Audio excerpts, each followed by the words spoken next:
Mesti pandai membohong, mesti pandai temberang, tapi bila kantoi agensi kerajaan pula dijadikan alat untuk tutup malu. Itu sindiran pedas pemerhati terhadap tindakan Suruhanjaya Komunikasi dan Multimedia Malaysia SKMM yang memanggil Tan Sri Muhyiddin Yassin untuk siasatan berhubung isu dakwaan mempertahankan subsidi untuk warga asing, walhal yang membuat tuduhan adalah Perdana Menteri Datuk Seri Anwar Ibrahim sendiri.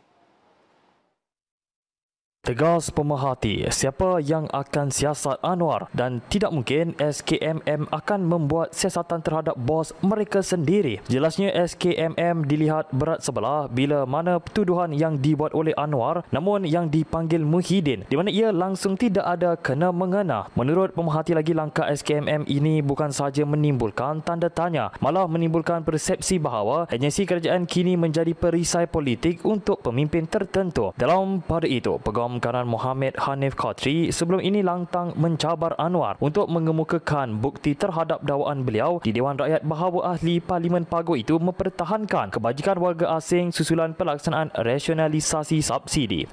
Sebenarnya Paguh Muhyiddin Yassin yang tidak benar dan Anwar Ibrahim di Dewan Rakyat semalam yang benar.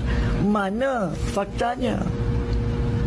Mana keterangannya? Mana buktinya? Kalau dia tidak ada bukti sekarang, bermaksud Anwar Ibrahim telah berbohong di dalam Dewan Rakyat tanpa semakan dengan mengatakan bahawa ada kenyataan berkaitan itu oleh Paguh. Maka ia membuktikan beliau telah berbohong di Dewan Rakyat sekaligus menjatuhkan martabat seorang pemimpin negara dengan mengeluarkan kenyataan tanpa usul periksa. Hanif turut mengingatkan bahawa SKMM seperti juga agensi penguat kuasa lain tidak boleh tunduk kepada arahan songsang dan jahat daripada sesiapa, apatah lagi seorang Perdana Menteri. Tegasnya ini adalah ujian kepada SKMM sama ada mereka berani kekal bebas atau memilih untuk terus menjadi alat politik Anwar.